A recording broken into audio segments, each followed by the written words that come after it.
Olá, sou o professor Frederico Costa, da Universidade Estadual do Ceará. Estou aqui para tecer alguns comentários sobre o verbete latifúndio do Dicionário da Educação do Campo.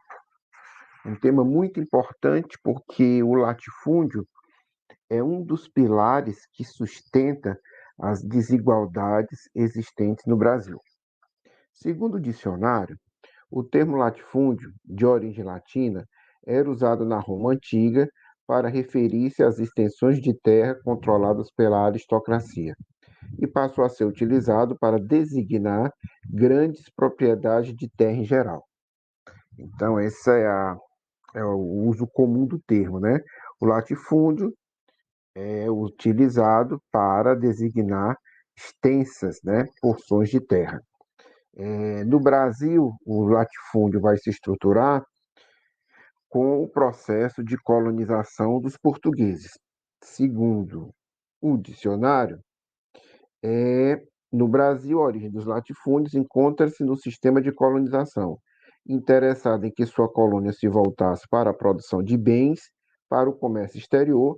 A coroa portuguesa recorreu à concessão de sesmarias, sistema já utilizado em Portugal e regulamentado desde o século XIV. Na história brasileira, a doação de sesmarias e a implantação de grandes unidades voltadas para a produção e a exportação, principalmente de cana-de-açúcar, foram acompanhadas pela tentativa de escravizar a população indígena. Como essas iniciativas se frustraram, buscou-se solucionar o problema da mão de obra com a vinda de escravos africanos. Assim ficou como uma de suas marcas o trabalho forçado para o dono da terra. Então, o latifúndio foi estruturado no Brasil com a colonização. Antes da colonização não existia. As várias populações existentes no Brasil, indígenas, né, os povos originários, viviam basicamente sob o modo de propriedade comum da terra, né, o denominado comunismo primitivo ou comunidade primitiva. Então, com o processo de colonização e a invasão dessas terras indígenas, a tentativa de escravidão e depois a escravidão de trabalhadores e trabalhadoras negras, né, associaram o latifúndio a essa estrutura escravista voltada para a produção de bens para o exterior. Basicamente foi essa toda a estrutura, assim, a orientação geral durante o Brasil colônia. Com a independência, de acordo com o texto, com a independência do Brasil, foi extinto o regime de sesmarias, e durante alguns anos o país ficou sem lei que regulasse as concessões de terra, né? A independência foi em 1822. Com a aprovação da Lei de Terras, Lei número 601, de 18 de dezembro de 1850, esse quadro se modificou. Por meio dela, foram legitimadas as áreas anteriormente concedidas sob a forma de sesmarias, bem como as posses. Então, quer dizer, consolidou ainda mais a estrutura latifundiária, fundada na expropriação de terras das comunidades indígenas e baseada no trabalho escravo, né? E o outro salto, né, vamos dizer assim, de qualidade, foi a partir do golpe militar de 1964, né?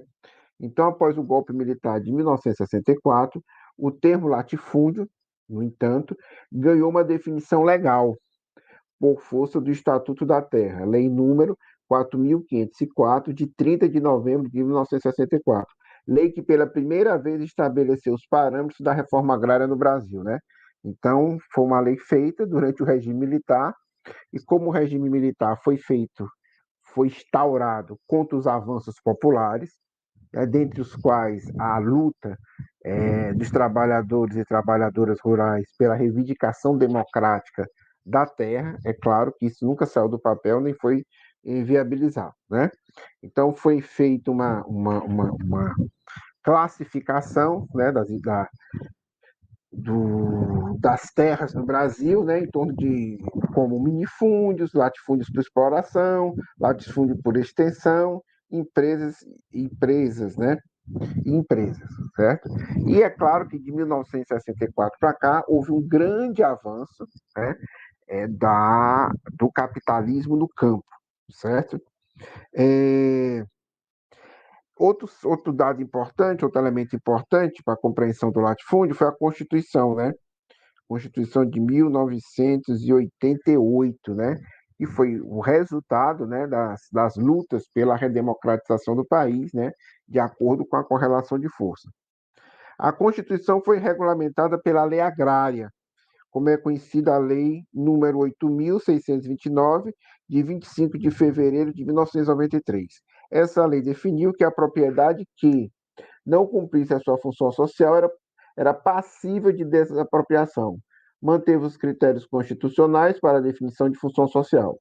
Estabeleceu que as terras rurais públicas, de domínio da União, dos estados ou dos municípios, passariam a ser destinadas preferencialmente à execução da reforma agrária. Confirmou o banimento dos termos da lei da categoria latifúndio, substituída por critério menos politizado, o do tamanho, calculada em módulos fiscais, unidade expressa em hectares e fixada para cada município, considerando o tipo de exploração predominante e a renda obtida com ela, e outras explorações existentes no município, que, embora não predominantes, fossem significativas em função da renda ou da área utilizada. Segundo essa definição, as propriedades com 4 módulos fiscais eram consideradas pequenas, aquelas com 4 a 15 módulos fiscais médias, e as com área acima de 15 hectares, grandes propriedades. E somente a grande propriedade seria passível de desapropriação, desde que, seguindo os preceitos constitucionais, não fosse produtiva. Certo? Então, essa foi, né, segundo aqui o dicionário, né, a grande etapa, né, de maior definição, né, das grandes extensões de terra. Certo? Mas há um outro elemento importante que é indicado aqui no dicionário, que é o chamado avanço do capitalismo no campo, né?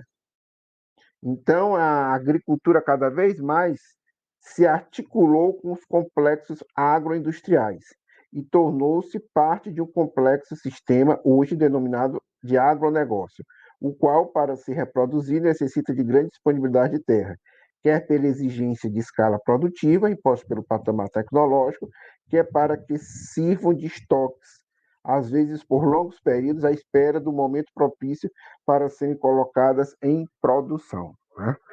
Então é isso que diz o verbete.